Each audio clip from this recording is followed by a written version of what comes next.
আমার মন দুবাদিকে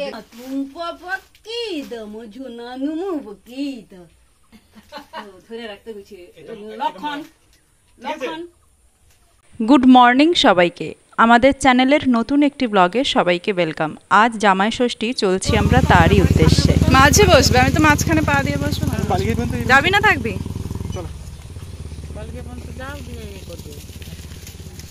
তো সকাল এখন মোটামুটি 9টা মতো বাজে। এতক্ষণে আমাদের বেরোনোর সময় হলো। আসলে আমাদের ইচ্ছে ছিল 8টা নাগাদ বেরিয়ে যাওয়া, যাতে একটু রোদের তাপটা কম পেতে হয়।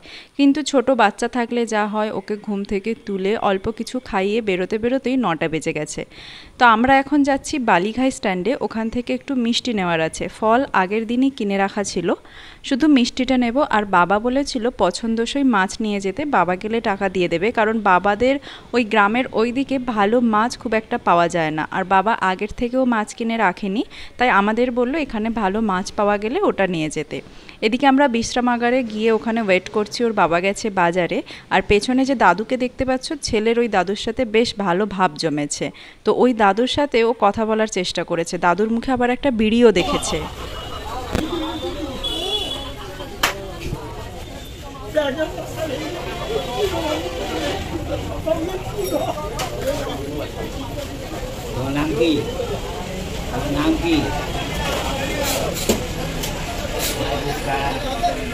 আমরা এখানে প্রায় 10 থেকে 15 মিনিট মতো ওয়েট করছিলাম। ততক্ষণে ওর বাবাও প্রায় এসে গেছে বাজার করে। তো এবার তাড়াতাড়ি যেতে পারলেই বাঁচি, কারণ এই 9টা সাড়ে 9টা নাগাদ যা রোদ উঠেছে আর যা টেম্পারেচার, তাতে করে বাইকে যাওয়াটা বড্ড মুশকিল, সাথে আবার ছোট বাচ্চা। তো যাই হোক, আমাদের বাড়ি যেতে মোটামুটি 30 থেকে 35 মিনিট লাগে। তো প্রায় পৌঁছে গেছি। যাওয়ার পথে এই যে চারিদিকে সবুজ ধান ক্ষেত, গাছপালা দেখলেও একটা চোখে যেন তৃপ্তি। শুধু রোদটুকুই যেন না থাকলে বেশি ভালো হতো।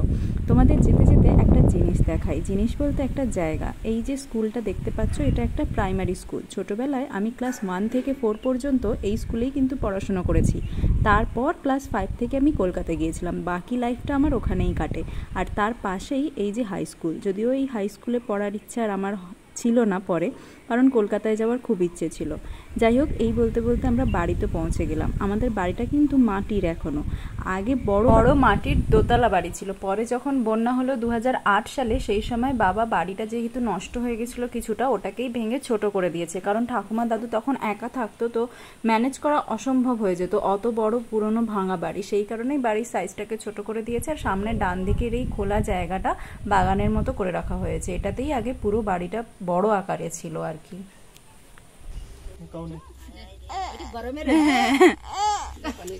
সারাদিনই তোর মাথা খারাপ। সব দেখেছিস মুরগি?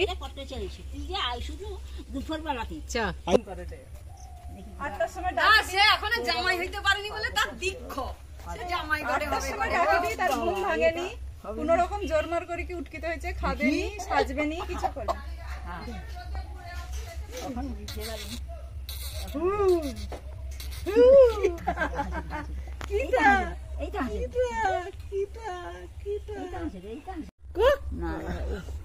তুমি কি মারতে কোথায় নিয়ে যাবে? আমি এইটা যাও বেলাতে গামছা বলো নাকি দেখো ফটোটা।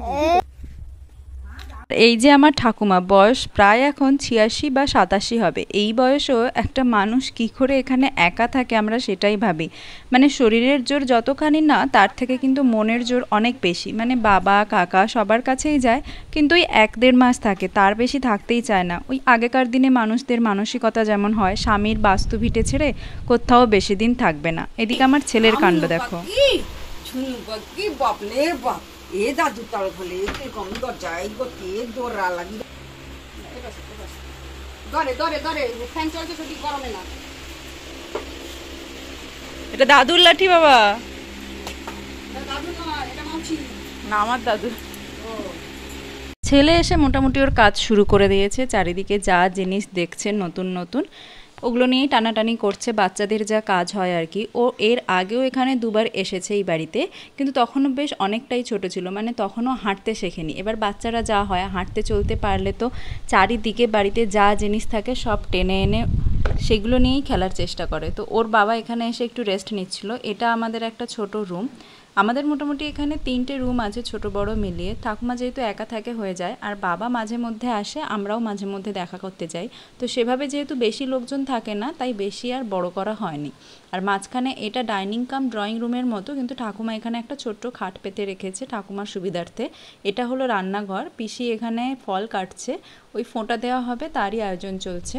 আর এখানেই ওই যে গ্যাসের ব্যবস্থাও আছে, আর এদিকে রয়েছে মাটির উনুনও। যখন যার যেখানে সুবিধা হয় সেটাতেই করা হয়। তো এই আমাদের ছোট্ট বাড়ি। আর একটা রুমও আছে, চলো তোমাদের সেই রুমটাও দেখাই। এই যে ছেলে আবার চলে এসেছে আমার পিছন পিছন।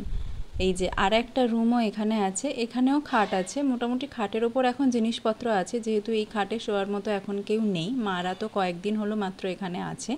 তো এইটাও আর একটা রুম।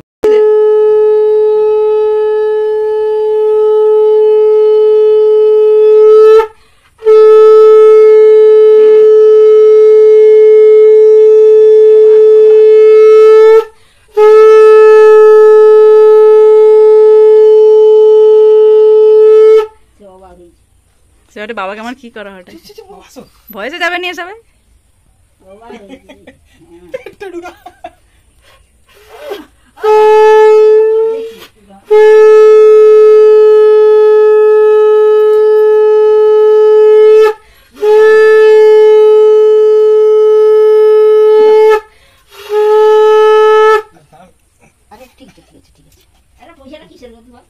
আমার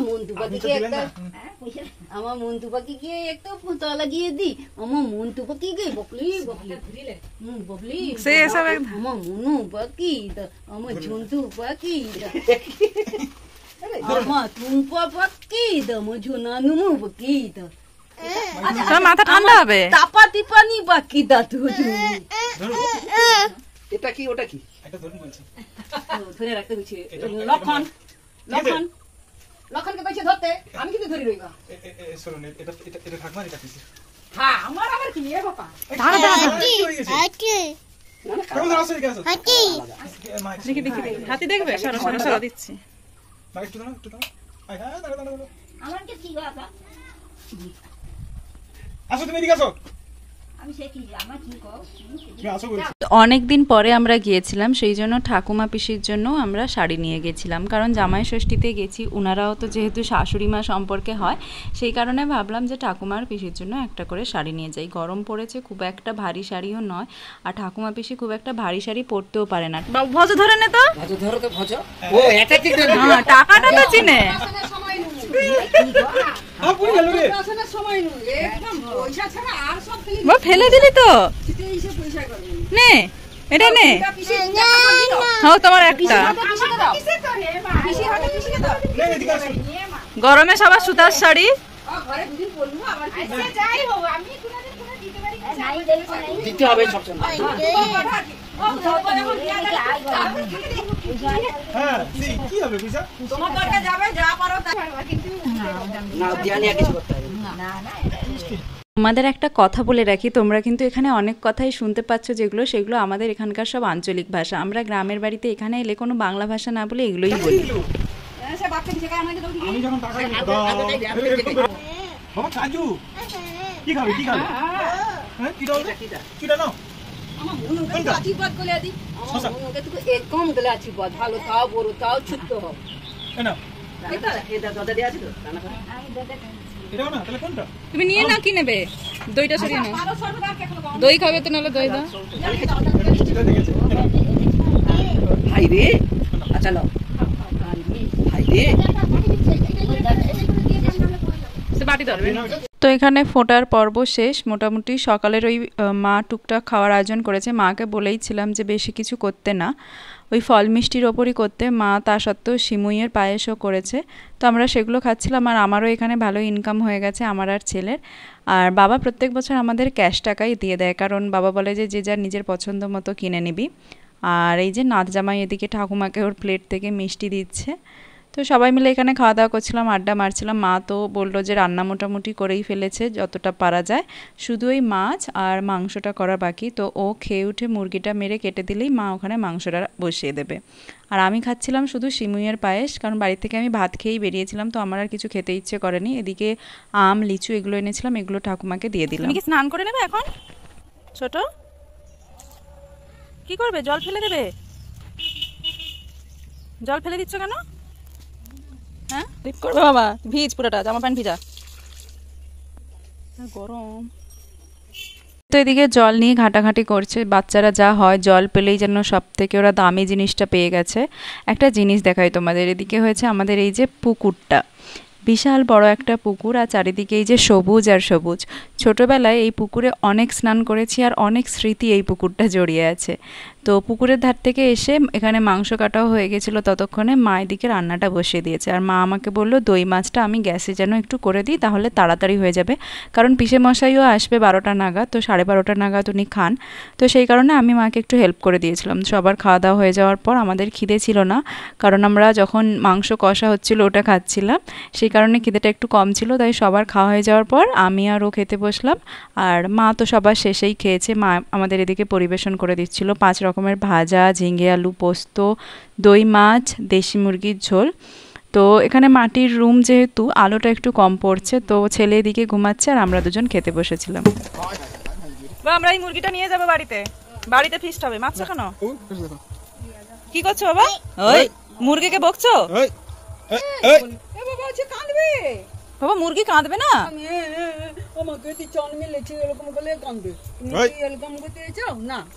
বাবা একটা মুরগি রেখেছিল, মানে একটা তো খাওয়া হলো, আরো একটা রেখেছিল বাড়ি নিয়ে আসার জন্য।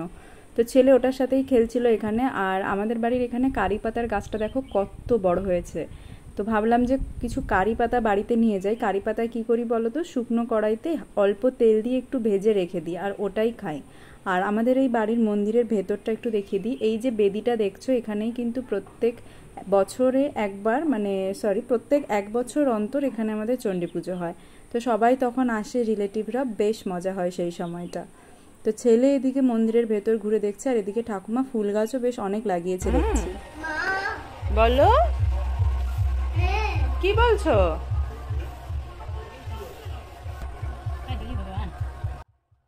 এই যে এদিকে শাশুড়ি আর জামাইকে লাগিয়ে দিয়েছি কারি পাতা ছেঁড়ার জন্য। আর সামনে যে দেখো এই যে বাড়িটা, এটা আমার একটা জেঠুর বাড়ি, আর তার কাছে এই যে ছোট বাড়িটা, ওটা আর একটা কাকুর বাড়ি। আমরা কোথায় বসেছি? কোথায় বসেছি? হ্যাঁ বলো, কোথায় বসেছি? ভিডিও হচ্ছে?